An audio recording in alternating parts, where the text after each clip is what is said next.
Welcome back to the Wandering Star Farmhouse. My name is Jeanette, and this week in town we actually had a tornado touchdown.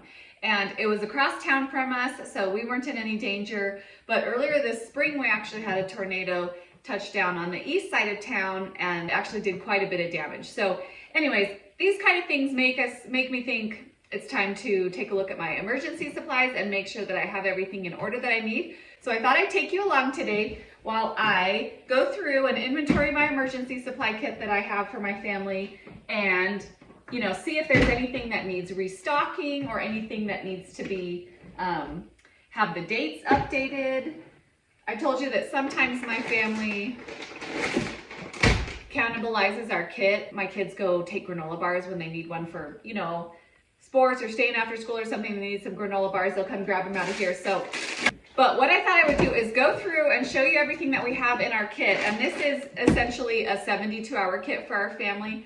It is everything that we would need for 72 hours if we were like out of power because of a tornado or something. I'm going to put a link in the description of this video. And if you want to sign up for my newsletter, then I will send out a copy with a list of our 72-hour kit with our food, some of the extra supplies that we have, and then also this first aid kit that I put together, the list I got from my friend who's a nurse practitioner. I'll send you those lists so that you can make sure and have everything on hand that you need in case things start going weird where you live as well.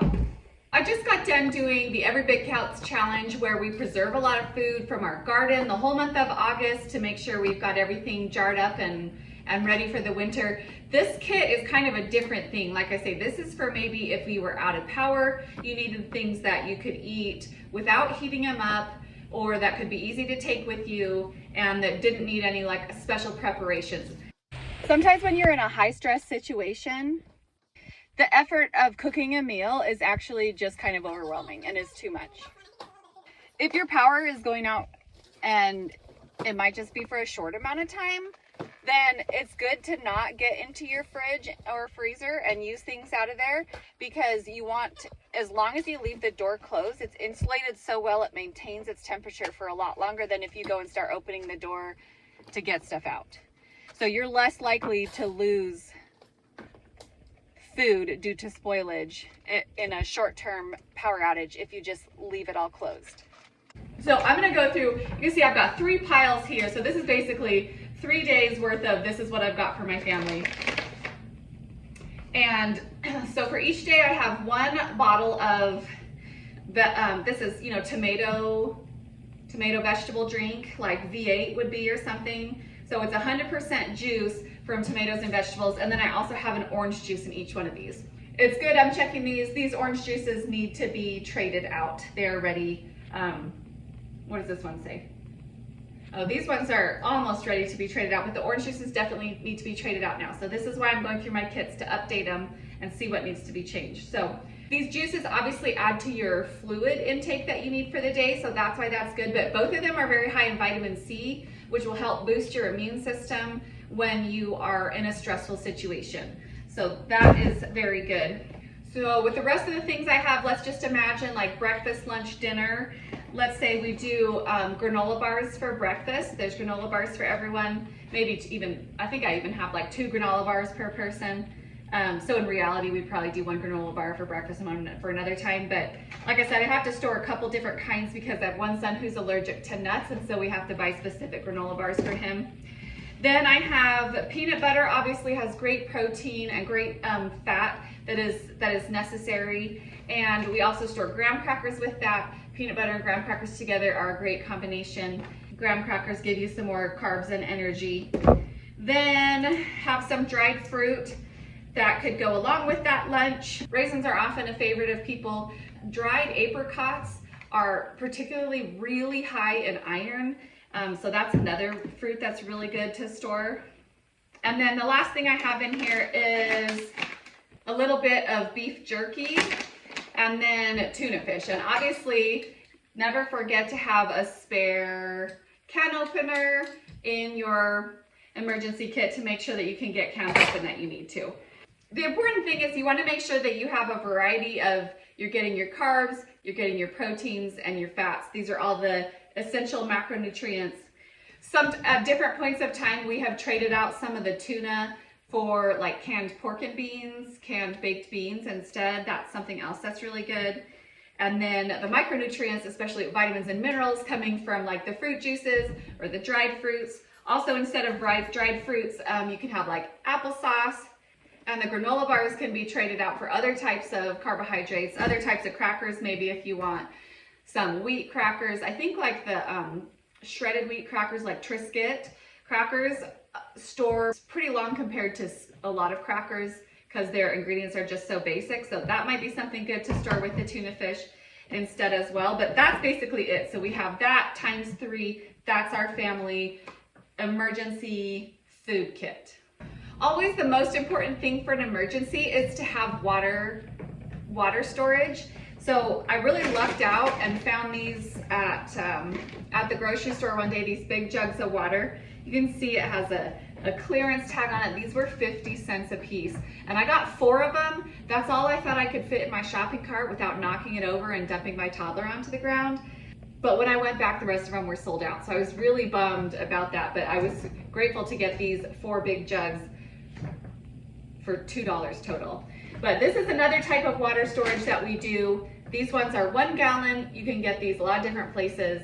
And what you need for emergency is a gallon of water per person per day. So you want that for your whole family, a gallon per person per day. And so if you're planning on 3 days, you're gonna multiply that obviously.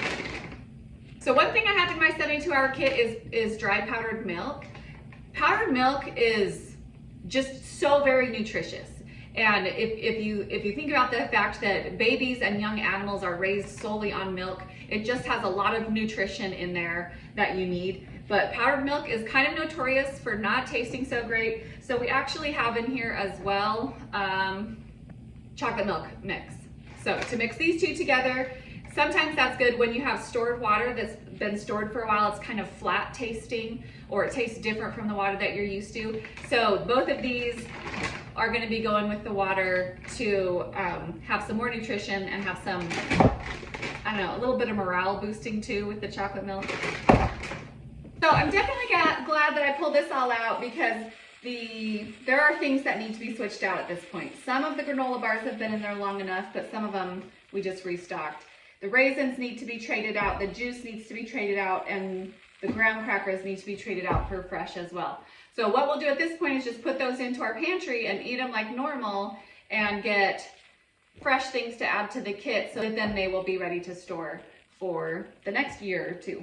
So the next thing I'm going to show you is I'm going to go through this first aid kit with you. I'll leave this other kit for last because it's kind of a wild card. It's kind of a grab bag of crazy stuff that basically when I think about something, I'm like, we should really have that in our emergency kit, then I just kind of throw it in there. So I'm not even sure everything that's in there, but I know there's a couple of good suggestions, especially when it comes to like kits. So hang on for that.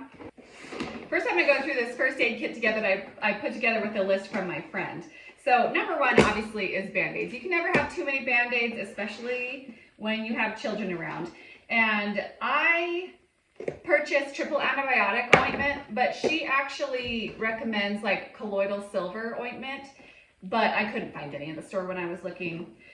Gloves, protective gloves of some kind or another are useful to have. And then the one other thing that she recommended that I don't have in this kit is like wound wash. And wound wash is basically, it's a sterile solution that you use for washing out debris from wounds and things, but I was not able to find that. There's basic pain relievers, ibuprofen and acetaminophen. And then a hot cold pack for injuries. She recommends hydrogen peroxide, but only for like washing blood off of things, not for wound care. Okay, then we have gauze pads, rolled gauze, paper tape, a bandage wrap, like a elastic band, like an ACE bandage. And then also this self-adhering, like the kind of stuff they put around you if you get a blood draw or something. That. Butterfly closures for split. Alcohol prep pads. Burn relief gel. Finger splints. an anti-itch cream in terms of insect bites and skin irritation, but then also I put in here a hydrocortisone cream along with some lip balm and then some tweezers, because I was taking this with me to camp and thought, you know, we might have splinters or thorns or whatever that needed. So that is what she has in there. Now I have some other things. I know I have some more first aid in the grab bag, but here's a couple other things that I just pulled from my medicine cabinet. Okay, we have a number of these hiking buddy kits that's just kind of a little one-person first aid kit that Jeremy bought those for the kids a while back, which was good. Okay, in here I have, this is Benadryl. Like I mentioned, I have a son allergic to nuts and some types of fish, and so this is really important to have in an emergency kit. It's not a bad idea to have this on hand because you might end up having an allergic reaction to something that you never had an allergic reaction to before. So children's Benadryl, and then if you're keeping ibuprofen or Tylenol, you also want to keep the children's versions, and I pulled that out of my bathroom as well to make sure I had it, and the little cups, or if they're not old enough, you know, the other droppers too, if that's something you need. This is mucus relief, and then this is a package of EpiPens. These ones are not the most current prescription. EpiPens don't last as long as some, like ibuprofen that is expired. The Army did some testing with common medications, and they last like way longer. But EpiPens, I'm trying to find the expiration date on this one, but EpiPens don't last as long. But I figure something's better than nothing. So we have his current prescription, and this is a previous one. Okay, real quick, just for fun, I'm going to show you how to use an EpiPen in case you're ever around someone who has an emergency and needs you to help them out.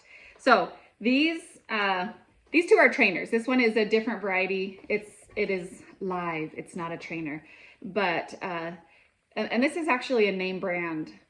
This is a name brand EpiPen. This is generic EpiPen.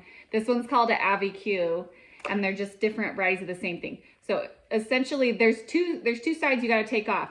There's the bottom, says twist and pull, and this is where the injector is going to come out. This obviously has no injector. This, you got to take off this pin, this blue pin on the top as well, and that helps to activate it. Now, when you're going to inject, so the orange side, or on this one, you open it. It's got these two blue ones on either side that you remove, and then this side has red underneath. So the red or the orange side is going to go towards the skin, and you want to do it in a large muscle. So doing it in the thigh is usually the recommended location to inject it. And so when you're going to do it, you need to do it with force enough that it's going to cause the medicine to eject. Now they say don't put your thumb over the end, because just in case you accidentally, in the stress of the moment, have it pointed the wrong direction, you don't want to get it injected into your thumb. So hold it straight around the middle, and then you're going to kind of slam it down forcefully, and then hold it there for 10 seconds to make sure that all the medicine is ejected out into the muscle.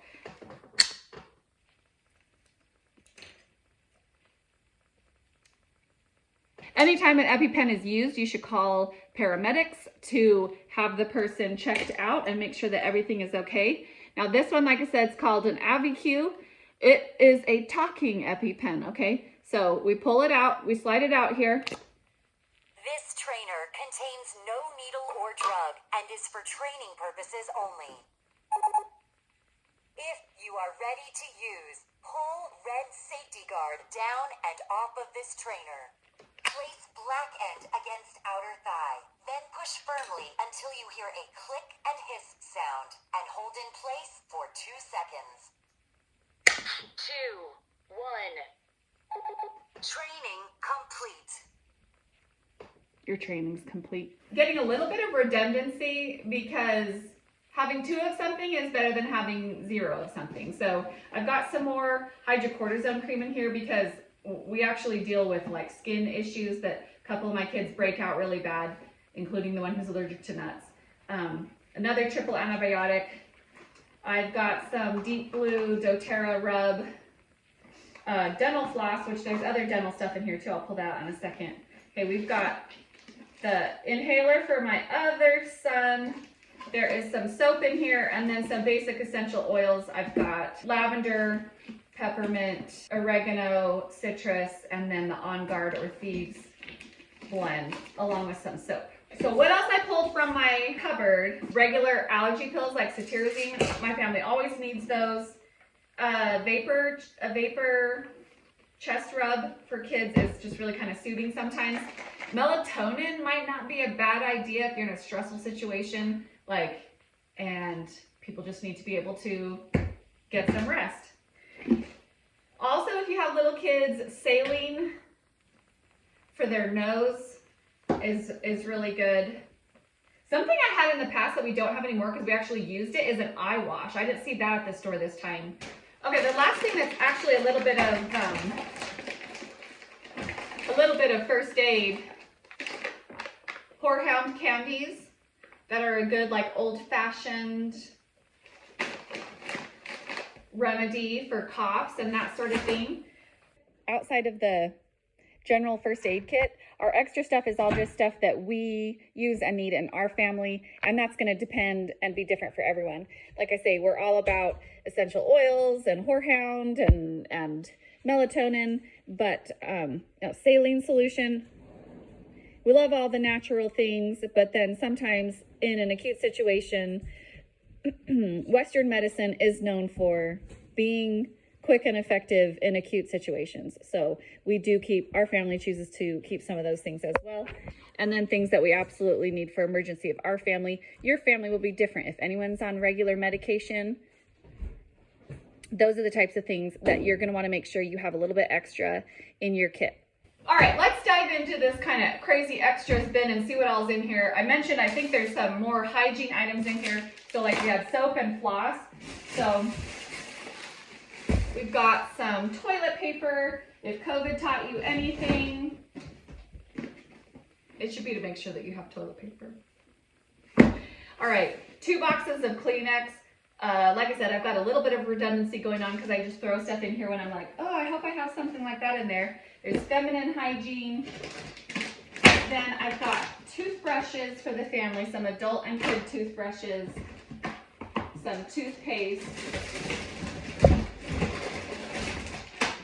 flossers, more toothbrushes. Like I said, redundancy is not a problem. Some hand sanitizer. Okay, do you know what I don't have in here that I should go grab?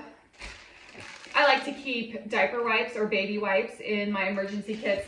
The thing is that when you have this water that you're trying to conserve for drinking to make sure you're hydrated, you don't want to be wasting water on things like, wiping a dirty smudge off your face. So diaper wipes can help extend your water. They help extend the time that you need between showers. You give yourself a wipe in the crucial areas, and you can stay a lot fresher for longer. And washing hands off. Hygiene is super important in an emergency situation, so I like to keep wipes in my kit as well. Oh look, there's a little more food in here. Okay, a little bit more beef jerky. I was one shy on beef jerky. And then this is actually, I don't know where the label went, but this is Tang powder. I'm a child of the 80s. We grew up drinking Tang. It's what the astronauts drink. Anyways, Tang is really good because it is high in vitamin C. And that is, like we talked about before, really crucial. And Tang is another thing that's the powdered drink mix that you add to stale water so that your kids will actually drink it and not get dehydrated. These are the things that we use in our family, like if someone is ill with a tummy or digestive issue, to make sure that they keep enough fluids in them and electrolytes in them. Okay, I also have some paper plates in here to go with my food stuff, and it would be a good idea to have some disposable cutlery as well. Again, this is about hygiene and trying to conserve water, where if you are having to wash your dishes and utensils, then you're using up water that you need to be drinking instead. But also in here I actually just have candy, and that is something that is actually, it's for kids and old people. That kids and old people in stressful situations, they can get overwhelmed and kind of shut down. The candy is for moral support. Okay, our kits are primarily for staying in the house, but if for some reason we needed to leave the house at some point, we have a road atlas. I don't want to keep this in the car though, because we had one that we had one for a number of years, and it just got, they're so big, it got like kicked around in the car a bunch, and it was like the corners were all curled, and so I just leave that in the house for now. Now I talked about that one of the issues that we deal with here is tornado warnings, and these kits are kept in our laundry room. The reason why is that it's an internal room with no windows or doors, and that's where we go if there's a tornado warning. And so in there we also have, this is our emergency weather radio, and it also has a flashlight, and it actually has a port for charging your cell phones if you need to, and it does have a cord to plug in the wall and recharge. But it also, if your power is out, it also recharges by winding it up as well. I'll put a link for this. This is just from Amazon. I'll put a link for this in the description if you're interested in one of these. But let me show you. There's 7 different weather bands.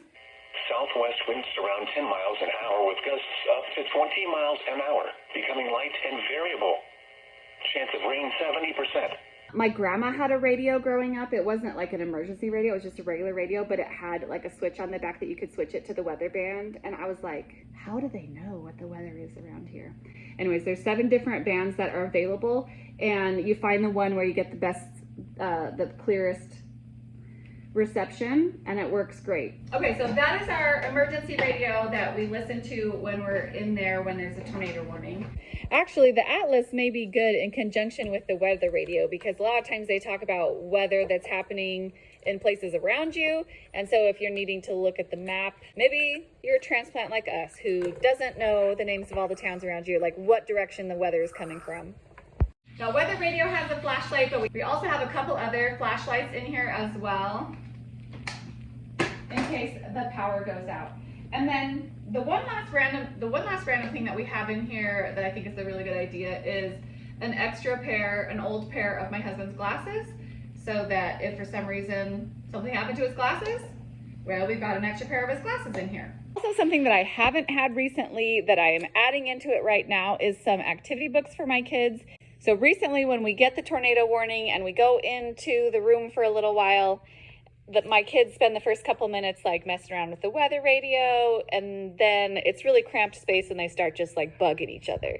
Other things that might be fun to add are like a deck of cards or any other kind of games like that. So I hope you enjoyed that.